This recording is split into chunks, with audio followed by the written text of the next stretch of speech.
The following presentation features uncommon paranormal activity of a bizarre nature. The participants are real. Not real smart, but they're real. What you're about to see is not a news broadcast. It's not even very good television. But since you've dropped your remote under the couch, The Daily Show proudly presents In Search of the Unsolved.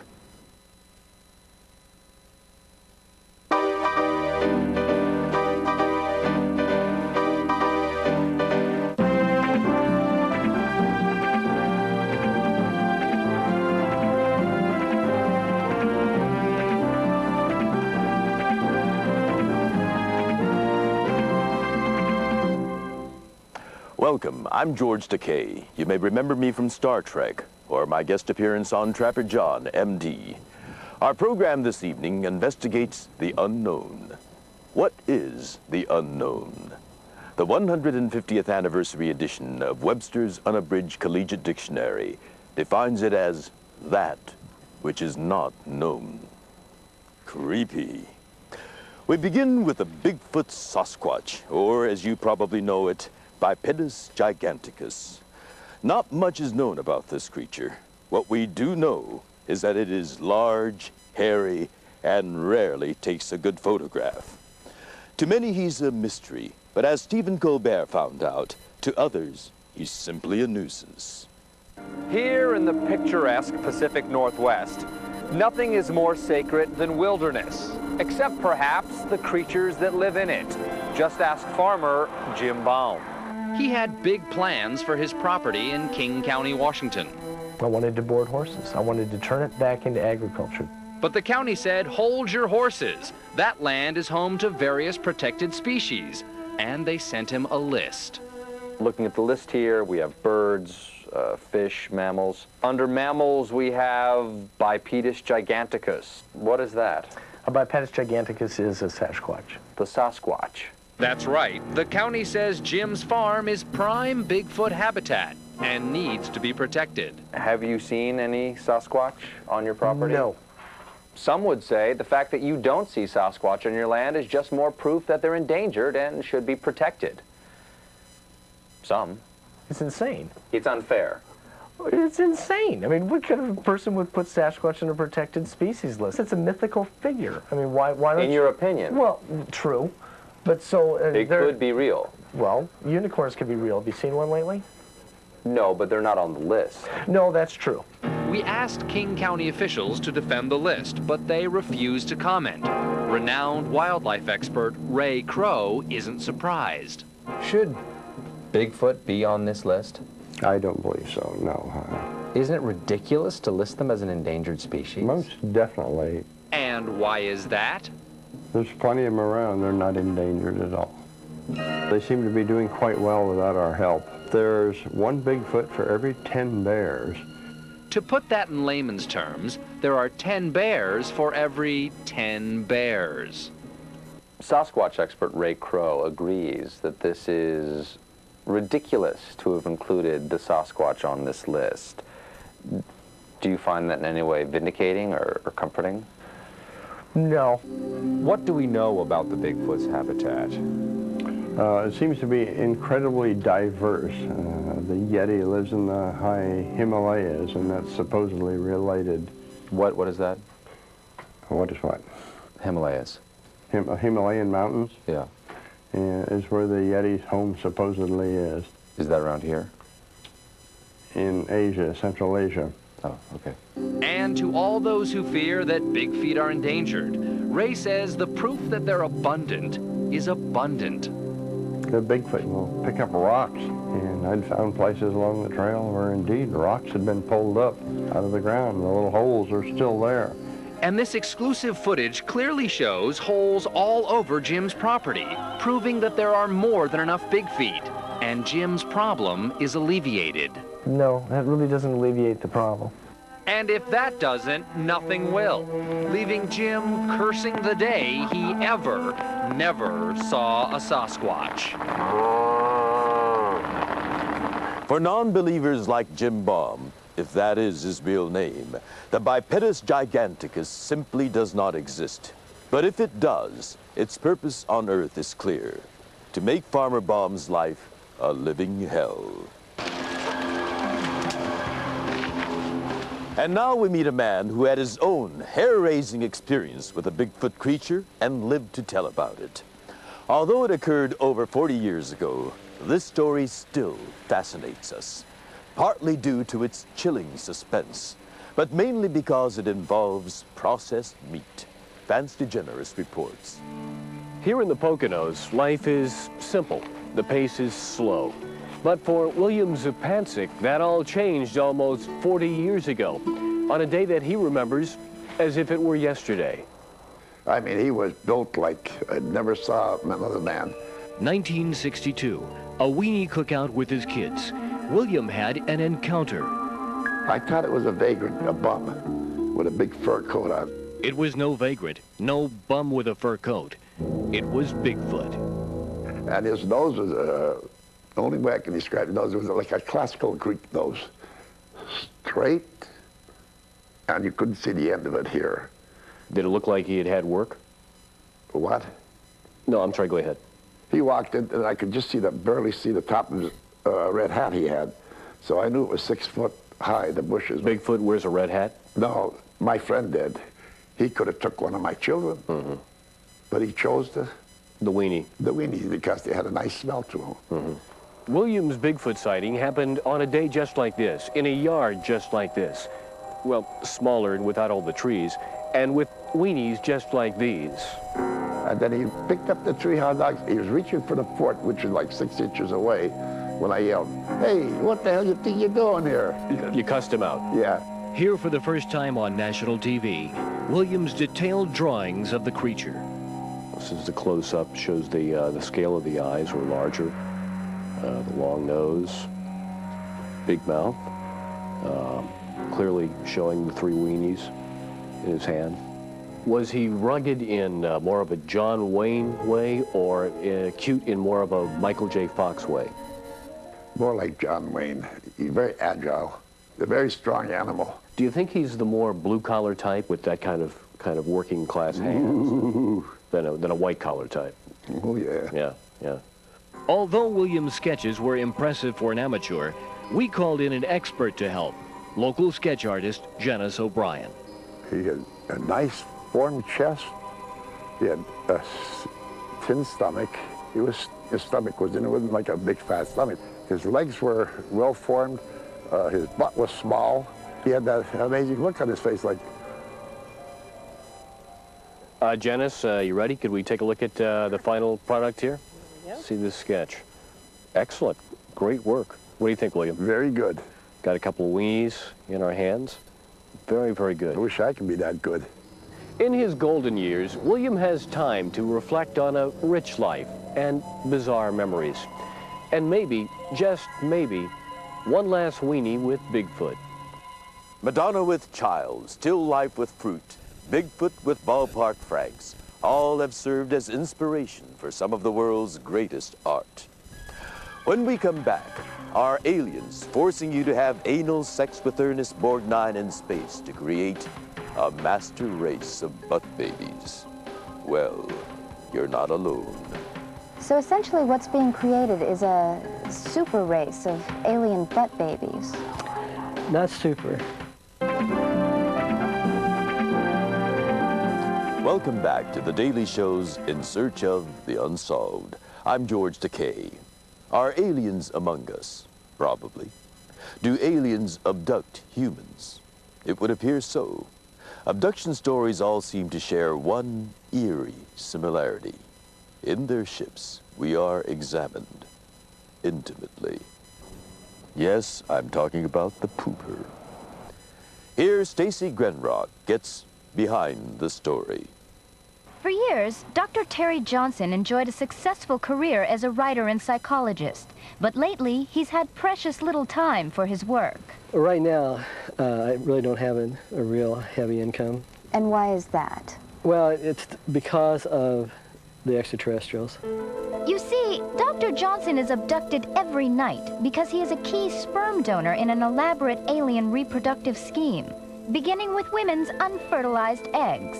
They take the eggs out, put them in the rectal walls of both the men and the women, Next, you go into the reproduction area, and this is where you're mated with other humans. Anal sex is done by both men and women that fertilizes these eggs. So even if you're making love to a woman, the aliens insist you choose what's behind door number 2. Yes, it's the best way to create children on a mass scale. So essentially what's being created is a super race of alien butt babies. Not super. Dr. Johnson depicted the sex-crazed aliens in a series of intricately detailed sketches. This is the Shidbahasha, and this is Captain Plangshin. As indicated by the captain's hat. Yes. And this is like a storage tank. This is where they put you when they're not using you. This has a liquid in it. Is that you? Yes, it is. You look excited to be in that coffin. It's because of the liquid. Isn't it always? But here's where Dr. Johnson's theory gets weird. He performs his intergalactic ass love on some of the biggest names in show business. I'm going to run through a list of celebrities. Tell me if you've known them intergalactically. Okay. Daryl Hannah. Yes. Ernest Borgnine. Yes. Nell Carter. Once. Don Ho. Yes. Don Knotts. Yeah, 3 times. Rue McClanahan. Yes. B. Arthur. Yes. Betty White. Yes. Estelle Getty. Yes. So the entire cast of the Golden Girls. Yes. That's right. Even a big name like Casey Kasem routinely has his butt eggs fertilized, albeit unwittingly, by Dr. Terry Johnson. Of the cast of the Dukes of Hazzard, who was the most giving lover? John. Sadly, Dr. Johnson has no contact with his celebrity ass children. Given the amount of celebrity alien butt eggs that you've fertilized, do you worry about child support? No, that's not in the equation. And so Dr. Johnson accepts his fate, knowing each night another celebrity ass awaits. Who do you think it's going to be tonight? Ned Beatty? No. Shelley Winters? No. Sharon Stone? Possibility. So that's the guy. Well, after all these years, it's nice to finally see his face. In the darkness, I always assumed it was Rod Steiger. When we come back, the quest for eternal youth begins in one dark and Q-tip-strewn corner of this man's cramped and airless bedroom. I have invented a device that gives immortality. You're still watching The Daily Show's In Search of the Unsolved. I'm George Takei, the fountain of youth. Oh my. Many have sought it, none have found it. But if you can make a leap of faith and still have all your fingers and toes, eternity is just a mouse click away. Mo Rocca spent forever and a day with a boy named Chu. On a quiet San Francisco street, in this quaint, unassuming neighborhood, inside this humble abode, something extraordinary has happened that will change man's life forever.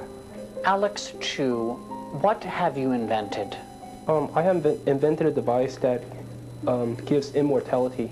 What he's invented are the eternal life rings and foot braces, guaranteed by Alex to make you live forever. And for a limited time only, he's made them available for the remarkable price of $16.50. What do I get for $16.50? You get immortality for $16.50. Do I get anything else? No.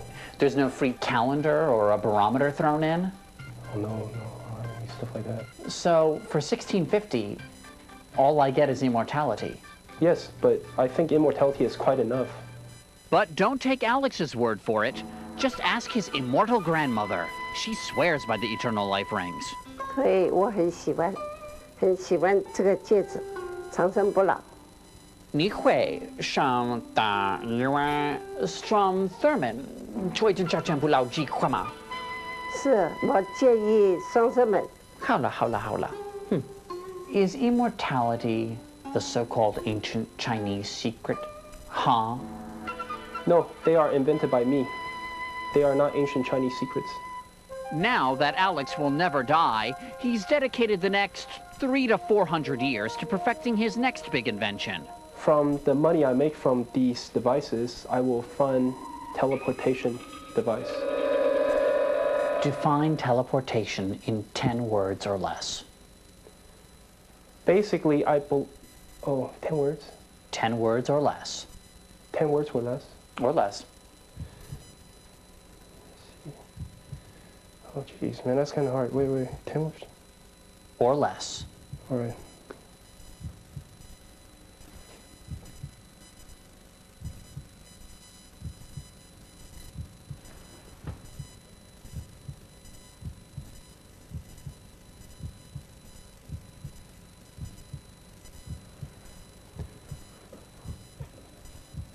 Amplify the frequency of object and transfer to other side.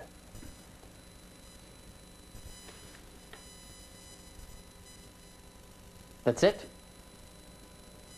Okay.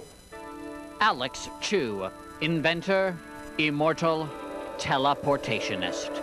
There's no limit to this man's future. Where will Alex Chu be New Year's Eve 3000? I would be on Earth or on nearby space station rotating Earth. Are you going to party the night away? Yes, I will party the night away. Eternal life for $16 and loose change. Out of this world. Which begs the question, Mr. Chu. Where in the universe did you get that pudding bowl haircut? When we return, are there angels in America? Or just some silly earthbound broads?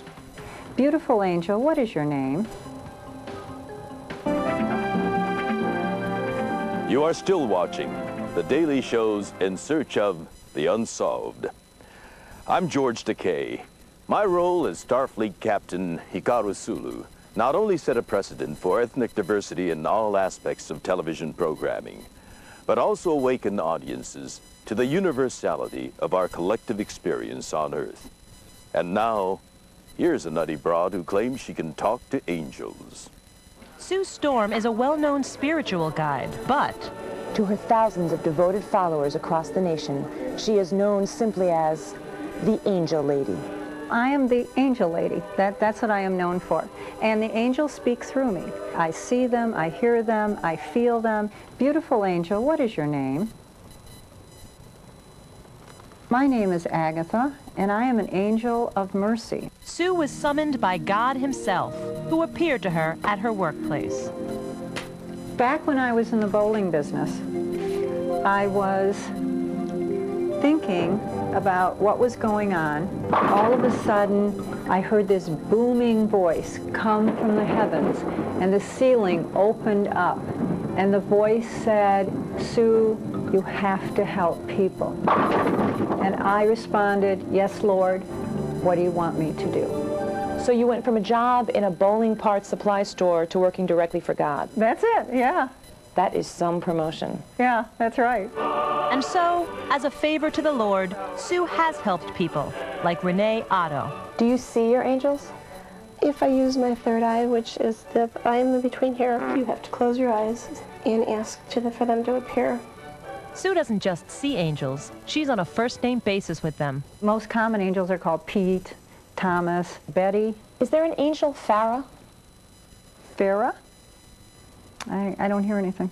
Wasn't she replaced by the angel Cheryl? I don't know. How about Kate? Oh, Kate. Oh, yes, I get Kate. Is she the brainy angel? Skeptics have said, sure, you can talk to your angels, but what good are they? My angels help me find parking places, get out of traffic jams, and they're great on getting green lights. Do the angels protect your car when you're not in it? If you ask them to, they can, by encircling the car with angelic light. If you had bought an anti-theft device for your car, like the club, and then got in touch with angels and realized that there was a bubble of protection around your car, do you think you would then be able to return the club to the store? Mm-hmm. I've heard men say this. My blood runs cold. My memory has just been sold. My angel is a centerfold. Does that mean anything to you? Not to me, it doesn't. For anyone looking to see their angel, Sue knows just what to look for. Every time I see female angels, they're wearing flowing gowns, they have beautiful hair. The males I see in jeans, in plaid shirts. Might they not actually be lesbians? Are angels really gay? Marilyn Polifka, another of Sue's followers, explains. One is a big guy. His name is Como, not Homo. Because I told my sister, and she said, "You have a homo?" No, no. His name is Como. Because angels are very close to fairies, technically. Well, some of them look like it, but they're not. Do angels exist? Can you contact them? Is Como gay or straight? To find out, Sue Storm says you should talk to your angels.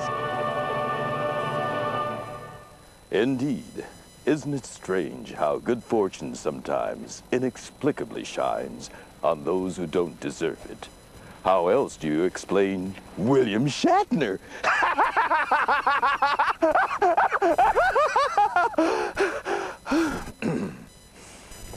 As we've seen tonight, the world is full of mysterious, unknown, unsolved things. And no matter how hard we search, we may never know the answer to these mysteries. Just as we may never know why your girlfriend expects you to help her move after she's already dumped you. Or the proper name for the space right above your upper lip. Well, anyway, I'm George Takei. Good night.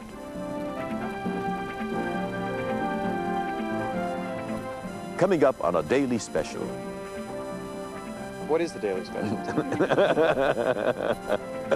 Pork chops. Oh, good.